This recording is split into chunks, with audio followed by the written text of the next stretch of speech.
What does it take to create a vibrant, thriving life? First, the sad news is that Thoreau was right. Most people are leading quiet lives of desperation, lacking in meaning, fulfillment, and vitality. But we choose more. We choose to create extraordinary lives. And the Art of Vibrant Living show entertains you with inspiration, empowerment, and education to create your life into a masterpiece. It's time. Let's vibe up.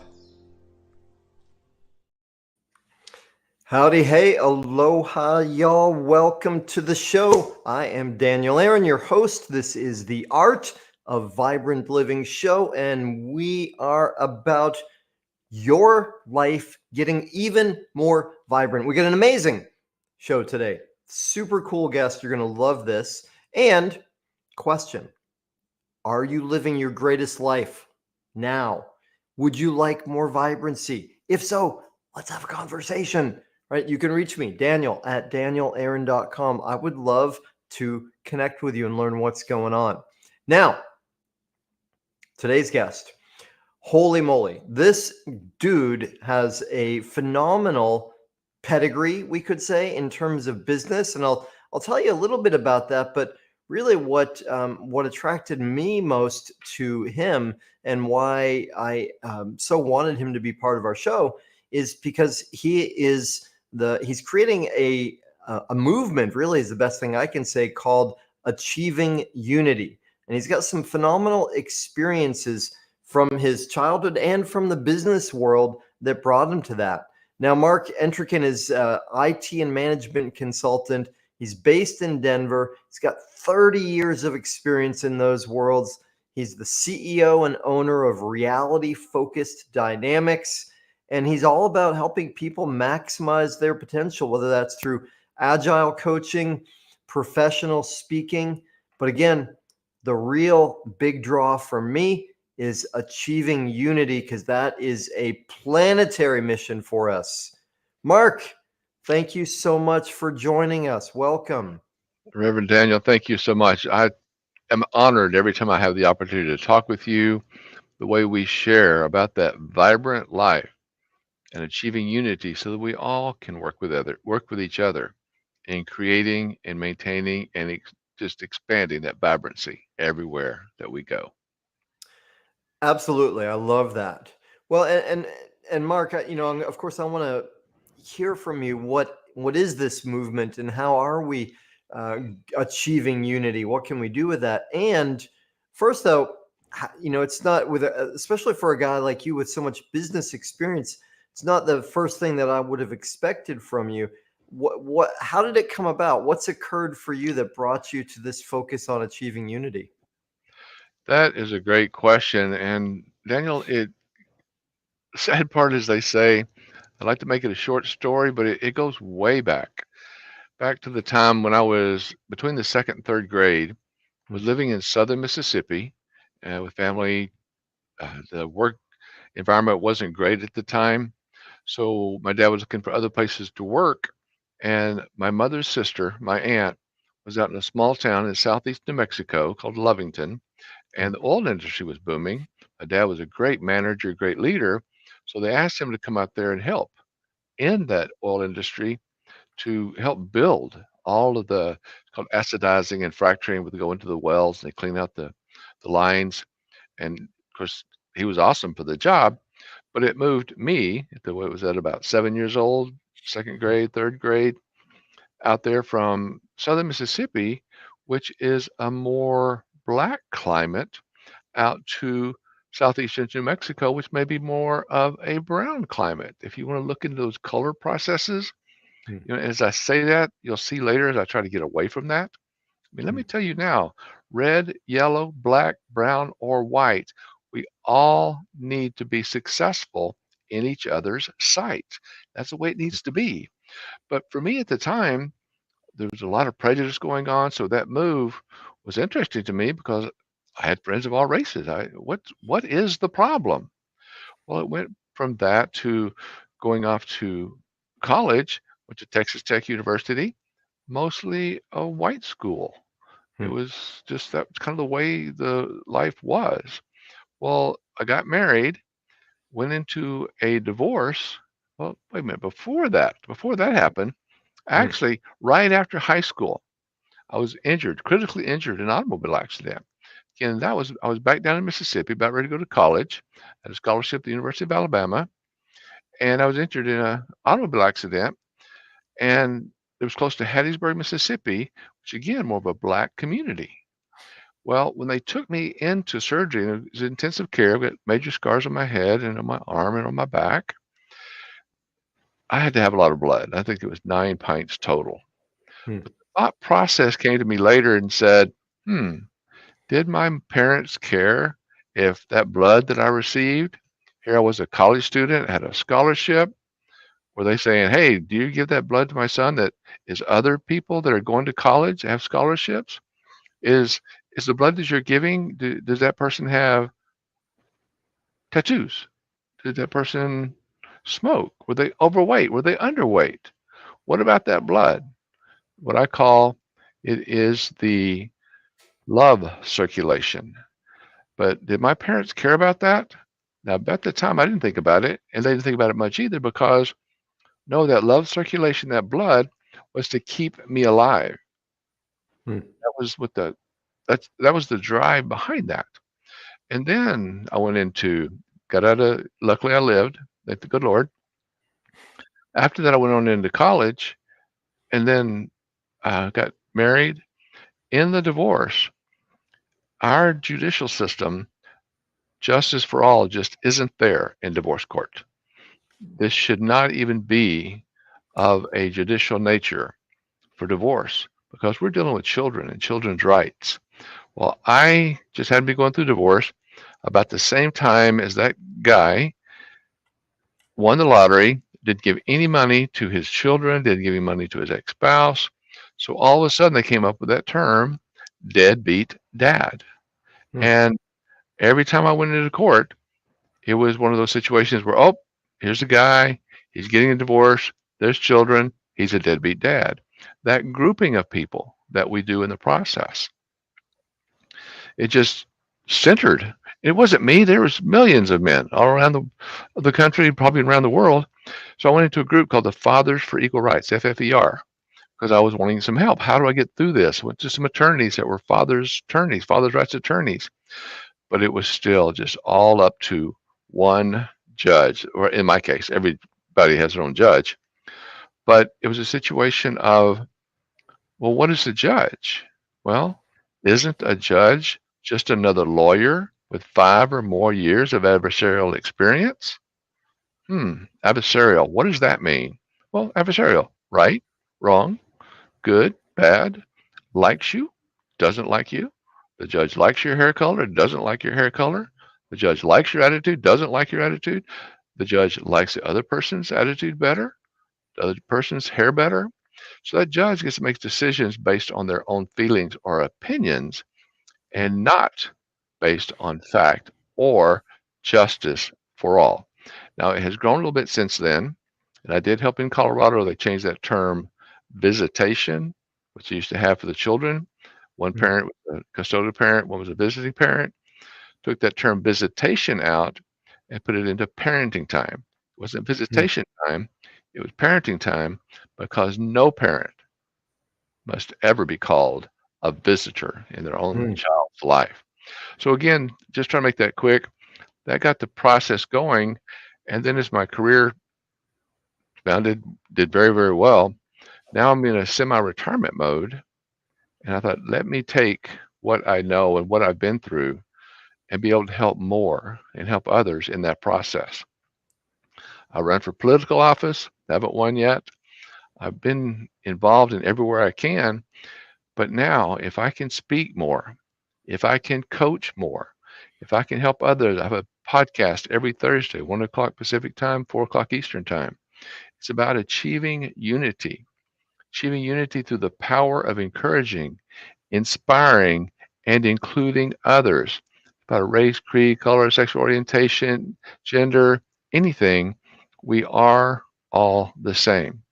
And we need to help each other grow in unity and to stop all this fighting and prejudice and labeling and name calling. And one of our biggest problems, as I have found, is in our judicial system that keeps saying fair and just for all. But if you look at the court cases, you'll find that that is not the way it is. So, back to your original question, that's what Mm. started for me in the process. And now that I have grown to my career, I'm still doing consulting. I work in Agile and taking the business part of Agile, putting also in the personal. It works outside of software.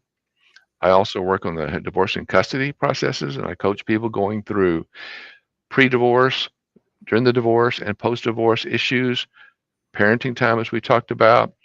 And my biggest drive right now, because I think we all need it the most, is that again, achieving unity.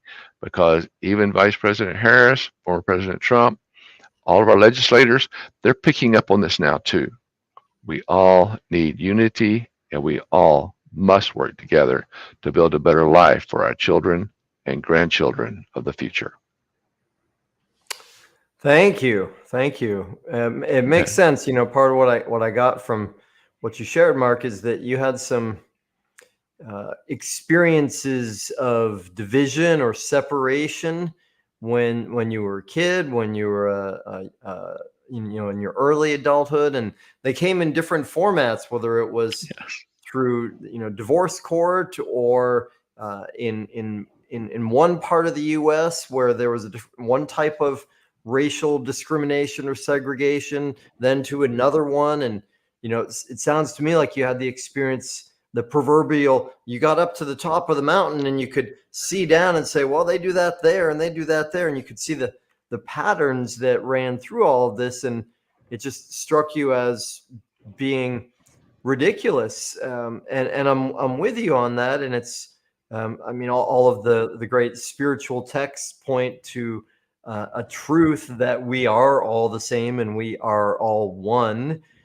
even if many of the religions disagree about what that looks like or how Yes. to do it. So, question for you then is, what do you think? What's behind this? Like, from your experience, why do we have such a impulse or pattern of creating division? That's a great question. And let me just touch on one of the things that you just mentioned as being on top of the mountain. It's definitely not me being any higher than anyone else.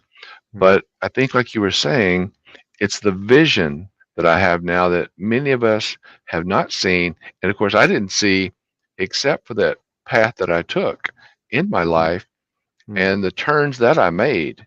It's all about what I did in the process to put me here, but it is about the culture that we have had for centuries and centuries and centuries ago, back in Rome, back in the past, of everyone wanting to be a leader and everyone wanting to control others, mm, and race or color or skin color or where we were born, our ancestry.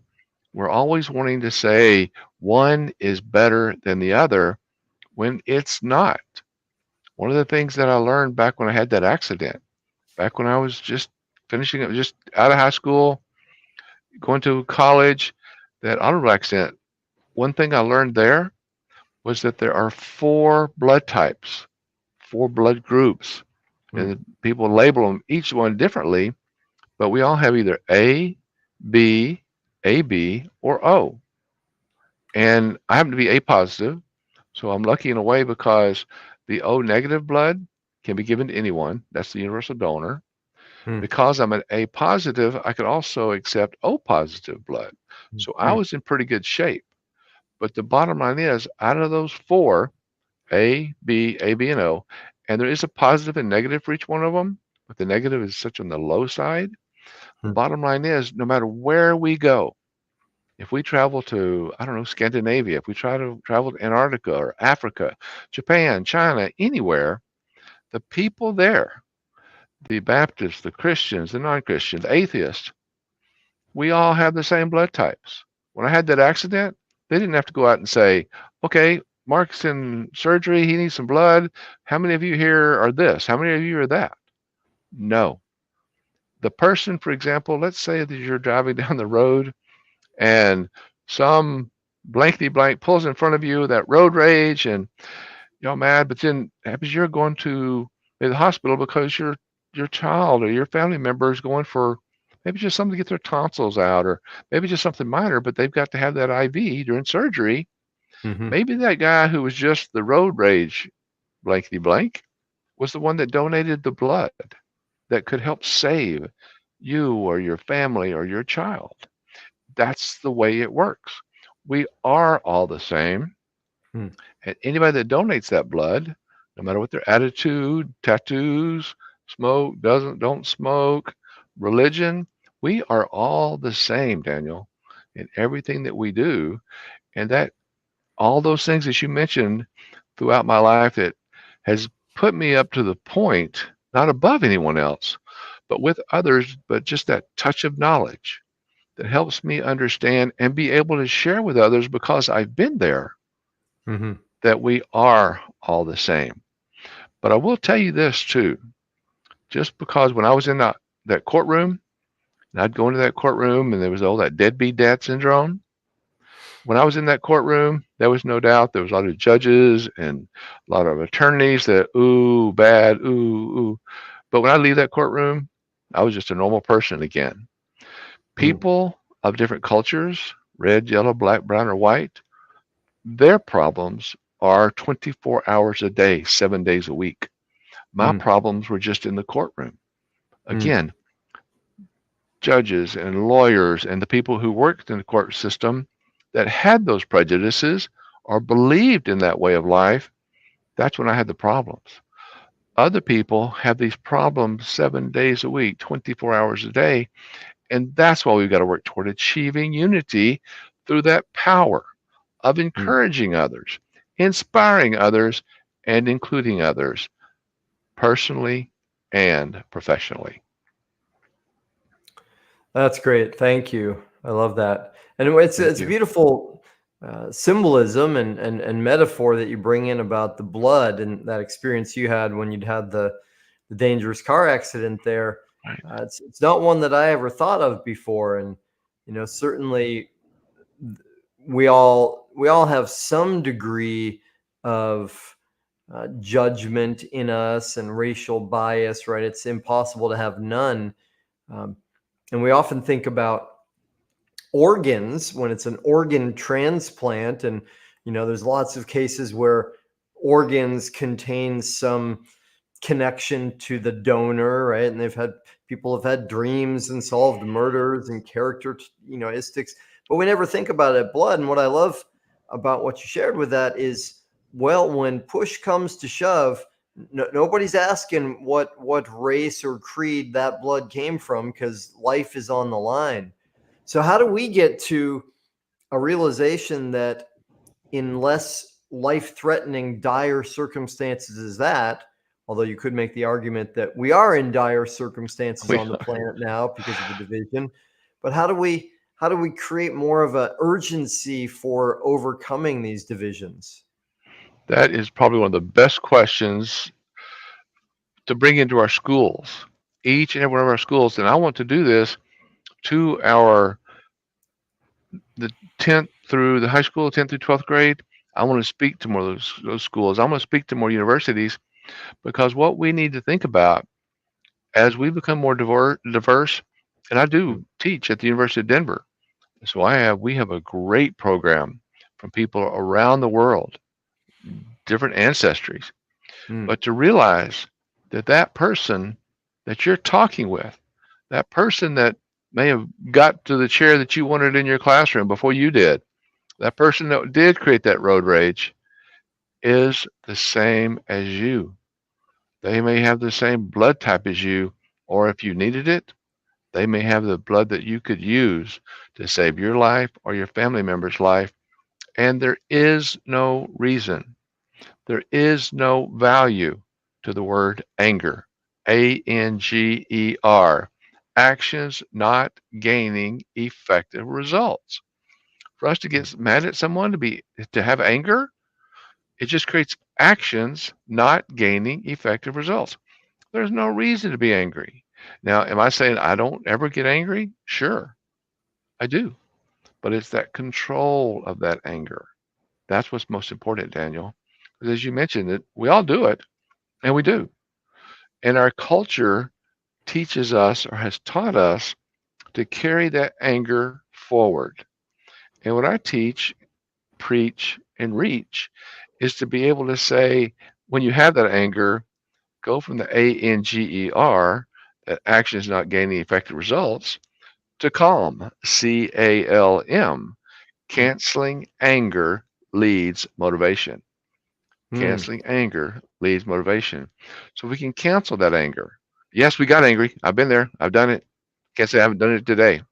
One of my jokes is the Microsoft operating system, Microsoft Windows, and the Microsoft Office. I get angry with that every day, but I get over it quickly. I mm, just know that that's the way Microsoft works. That's the way Windows works. That's the way Word or Excel works. It doesn't do me any good to take that anger forward. But the same thing with a spouse or a child. We are going to get angry because they didn't do what we said, or we say, clean your room, and they took the clothes off the bed, tossed it in the closet, and said, my room's clean. And from their perspective, it was. But from the parent's perspective, wait a minute, that's not what I meant when I said get your room clean.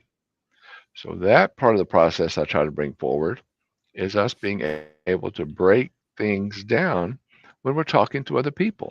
Because mm, too many times we assume things. We have rumors that we build on. So when we're helping people, let's make sure we've broken it down to the level that we're both on the same page. And it's mm, not negative to one education or the other, but just the point of where we are in that perspective. What is our culture? So when someone says, clean your room, make dinner, build $1 million project to have a rocket lift off into space, we all have to be on that same page. And that's where I mm, go on my business side with that Agile Manifesto, mm, breaking things down to the minimum viable product or service. And you say, wait a minute, Mark, you just went from caring and loving and encouraging and inspiring, now your own business. Well, it does work together. mm, If we could all just come together, as you mentioned it earlier, the communication, collaboration, and communication are the keys that unlock our doors to success. mm, So if we talk about any of this in collaboration, in communication, any of those struggles that we have, that ability for us to accept each other, red, yellow, black, brown, or white, we've all got to be professional in each other's sight. Don't mm, point negativity toward anyone for any reason because of something that we cannot change. Now, if someone doesn't control their anger, we've got to do something. We, as in turning to the people who have been appointed to do something, not doing it on our own, we can help stop fights at times, but we don't want to get ourselves into dangerous situations. But we can help others that do have too much anger, too much hate. We can help them by having excellent leadership plans, HELP, help, mm. having excellent leadership plans. We can build upon what we're doing to help them grow out of it. But first, we've all got to come together and realize that anger has no value. The time that we're spending, we must ask, where's the value? Well, can I interject for a second, Mark? Please. Because I'm right there with you, and I love what you're saying, and I just want to make sure it's clear for everybody the distinction that I hear you making, that anger is one thing, an expression that comes from anger is another thing, or an act that comes from anger. Because as you pointed out, if we are human, we are going to feel anger, right? So Right. there's no reason, no benefit in us getting angry about anger or fighting against anger. That's just going to make it worse or drive it under, right? And on an emotional level, as a guidance system, feeling anger has a benefit, What you're pointing to, if I'm understanding correctly, is the wisdom that feeling anger doesn't mean that an angry action or a violent or antagonistic action is required. The anger can signal us to say, okay, what do I need to learn from this? What am I feeling? What am I seeing? What am I thinking? Now I can pause and choose the action that is going to be beneficial. Does that make sense? That does make sense, and that's exactly what we all need to do. Mm, Because again, where's the value in that anger? Yes, we got angry, and we could go into more stories about that. Did we learn anger when we were 2 or 3 years old? When you put two kids together, three kids together, when they're just 2 or 3 years old, they want to play. They want to have mm, fun. mm, What have they learned about sharing their toys at that age? What have we learned about sharing our lives mhm, in adulthood, even in universities? It is about anger will happen, and we could study forever on what is that trigger because we have to look at those triggers. I think, like you're saying, the anger is going to happen, but what we do with that anger is the biggest point that we need to work on ourselves. And instead of turning anger into violence, turn that mhm, anger into passion. mm, Have you ever been angry enough that I'm tired of the money that I'm not making? I'm tired of things not working. mm, Well, turn that anger into the passion of what's it going to take for it to work? What's it mhm, going to take for that relationship to work? What's it going to take for me to make more money next year? Where are the pieces that I can break it down to accomplish so that when the anger comes, it doesn't go into violence, doesn't go into rage.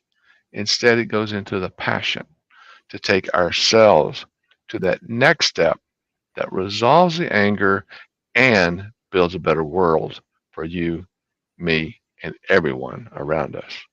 mhm. Yeah, beautiful. I'm with you. Well, it's a lot like fire, right? Fire can be destructive or it can be creative, but it's all about how we use it, right? And whether it's contained or running wild or so. Let's see, Mark. Time's flying along here, and I know part of how you are moving this achieving unity program or this movement forward is through educating people, right? You're speaking about it and doing more and more of that, which is great because we certainly need that. Um, what else, for people in our audience, if they're aware that they are experiencing division or not experiencing unity, yet they have the valuing of it. What's useful for them? How can they progress in that? Well, one of the things that I'm doing is my next international course on the 7 quick steps to achieving unity by encouraging, inspiring, and including others personally and professionally will start in February of next year. The webinar will be in January of next year because what I do is I support everyone that is a parent, that is female or male, or father or mother, a man or woman, or however you identify yourself, to continue to be who you are, what you can be, and then help you be everything that you want to be. Hmm. Luckily, right now, if you see, and I don't know how much political that you get, but even Vice President Harris, former President Trump, they all, and many of our other legislators are now coming together and saying the same.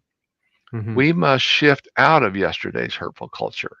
We need to evolve ourselves into the healthy and secure champions of growth and humanity that we can be. So, direct answer to your question, I coach individuals, couples, and teams, plus, as we mentioned, speak to organizations, corporations, schools, and universities that want our current culture to teach that the encouraging, inspiring, and including others is where we must start sharing the processes that we need today. So I ask people, is your relationship the best it can be? Are you thrilled to give the love that you want to receive? in return? Is your job and your career providing you everything you deserve? If you want it to be all it can be, contact me today. You can call me at 303 Focused, 303 362 8733. It's Okay. 303 Focused, FOCUSED. We need to be reality focused. That's 303 362 8733. You can email me at mark@markentrican.com.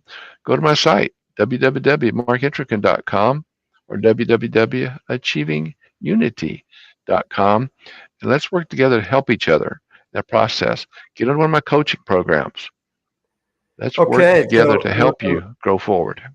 That's great. Thank you, Mark. And I know you kindly offered a free gift for our audience, and would you say briefly what that is?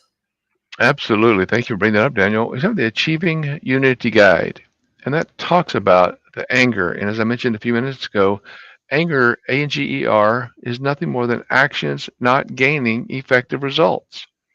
From that anger, you can be calm, or you can bring in calm, which is canceling anger, leading motivation, CALM. Yeah.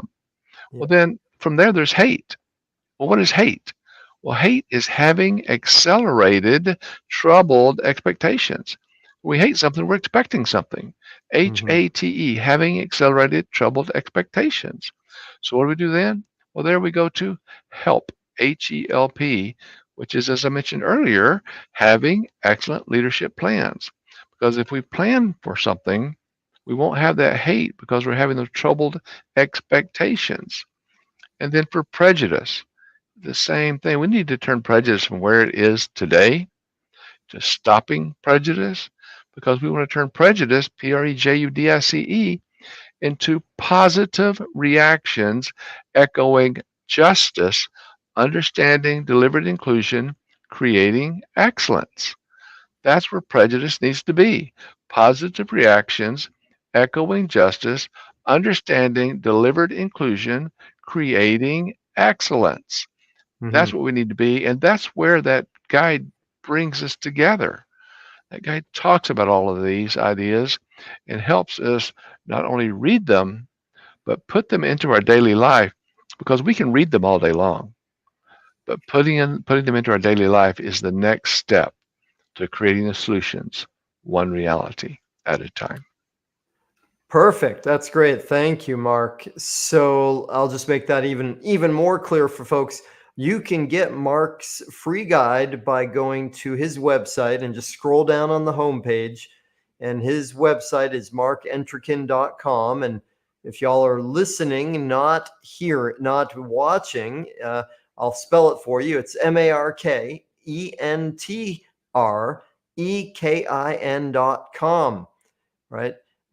And that's a beautiful gift. I encourage y'all to take advantage of that. So thank you for that, Mark. And that, holy moly, brings us up to the last, the big, the final, the so big it's impossible question. Can I ask you the big question? Well, I hope I'm ready for it, Daniel. Well, you've been preparing your whole life, my friend. And now, and this is why it's such a challenging question because you've got so much experience, so much wisdom. And Oh, here's thank my you. challenge to you is to boil that down. So if you had just one thing you could say to our audience, just one thing to say to help them create their most vibrant, thriving life, what is that one thing? You can be all you want to be by just being what you want others to be to you. You can do it. You can Mm, be all you want to be, everything you want to be, by helping others be what they want to be and treating them the way you want to be treated. that's beautiful. I love that. Right. One part of my background is in the yoga world, and that's exactly what's called ahimsa, right? Or the golden rule in many ways. So The that's golden beautiful. rule. Thank you for that. Yeah. All right, awesome, Mark. Well, not only do my thanks extend to you for investing this time and being with us today, but all this, experience you have and the hard work you've done to create more unity in the world and the hard work you're doing now to really accelerate that in the world. So Thank you so much for who you are, all you've done, and thanks for being here with us. Daniel, thank you so much. I want to express the same to you because what you're doing, reaching out to others, to be that trigger, that flame for that vibrant lifestyle that we can live. Daniel, thank you so much. Thanks for what you do each and every day. Well, thank you for saying that. That's awesome. And the real heroes here, y'all, are you in the audience. Thank you. And likewise, not just for taking the time to be here, but also for caring, right? And the work you're doing. And by the way, take something that you've learned today and apply it in your life. Go get Mark's free guide. Learn something and apply it in your life, because the work that you're doing to create your most vibrant, thriving life, absolutely 100% certain, not only makes your life better, it makes the world better. So thank you all for being here. We'll be back on Thursday with another show. And until then, please keep making your life a masterpiece. Aloha. Mahalo for tuning in to the Art of Vibrant Living show, y'all. I'm Daniel Aaron, and may you live with great vibrancy.